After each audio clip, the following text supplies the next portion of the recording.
Just use a different team. What is going on, YouTube? Today I am uploading very late. I am sorry. I have just had a long day and haven't been able to record. We're going to go ahead and take a look at the Extreme Teq Super Battle Road team building options. And guys, this can be done, but it's not really doable. I just don't think you're going to be able to beat it unless you've got insane pull luck, in which case maybe. But in general, you're just no. Um, I know some of us probably pulled Super Saiyan 3 Broly and we're happy and excited. It doesn't matter. You're just not. There's a reason he's called LSSJ3 Broly. You're gonna be taking the L. I'm sorry. As someone that ran Super Saiyan Broly back in the 70% meta, he was my only god lead. I know how frustrating it can be to see stuff you want to beat and you can't, but you just can't beat this. I've seen it beaten before. I'm going to show you the best team as you're taking a look. I do want to put him in there for a reason I think is important to note, but the best team has two summonable LR Goku Black and Zamasus. Both his TUR and his LR form. You have to have both. There's just not a way to beat this.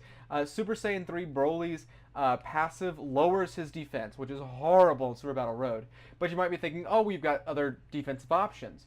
You've got Golden Frieza, whose passive is only active when your HP is above 50%. If you've played Super Battle Road and you're on a rotation where you're going to be taking a lot of damage with someone like Super Saiyan 3 Broly, Frieza's an off-rotation unit. His passive's never going to be active. He's never going to work. Masked Saiyan only works when there's 2 or fewer enemies. So when you're fighting 4 enemies, you're not going to be able to use him.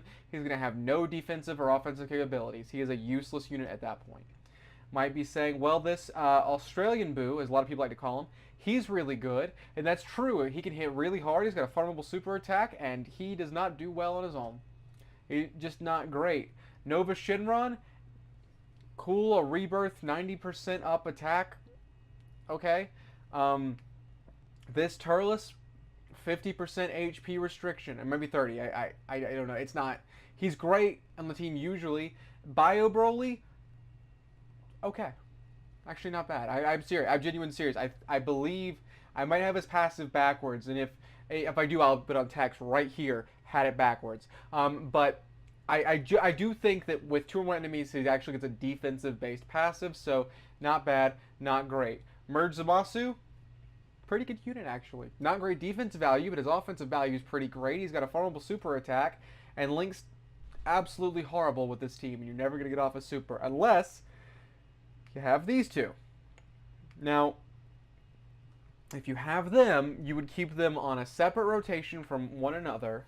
They've got a high defensive value based on how high their stats can get. They've got a farmable super attack, so that's pretty good. The TUR version doesn't hit that hard, but he hits okay. He's got some good links that he can activate.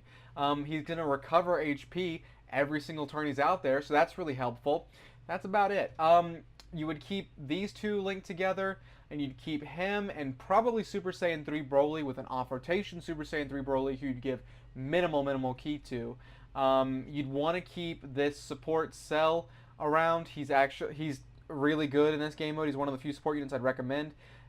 The reason I'm keeping Teq Perfect Cell on this list is because he's going to get an Extreme Z Awakening eventually.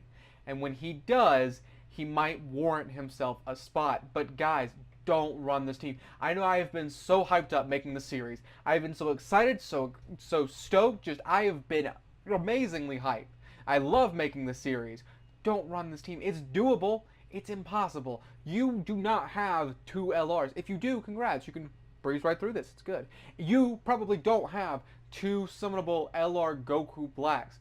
Don't do this. Just give up. It is okay. Take the L. Try a different team. Just don't do it, guys. That's where I'm going to end today's video. I'm sorry it's such a downer, such a quick one. But this team just doesn't work for the game type. I think it had a lot of great potential. I do enjoy Broly's defensive down mechanic. Not because it makes sense with the character, because it genuinely doesn't, but it does add a little bit of strategy to the game. Makes him a sweeper, not a tank, which most 120 leads are tanks. I genuinely love Australian Boo's mechanic where he does recover damage when he delivers it. He's just not going to hit hard enough to warrant that. I do like Golden Frieza's functional tanking, but the problem is that 50% restriction is just ridiculous. They could have kept it 70% in general and put maybe a turn restriction like Super Saiyan 3 Vegeta, or just not put a restriction on there. I don't think that would be enough to warrant him an amazing spot. He'd just be a really good wall. 70% up really isn't enough. I mean, to really matter. Unless you rainbowed him, in which case he'd be hitting kind of hard, but not enough to really warrant anything. Masked Saiyan would be doing a lot better if his passive was unrestricted. 2 or more enemies really isn't a problem usually, but it is in this game type.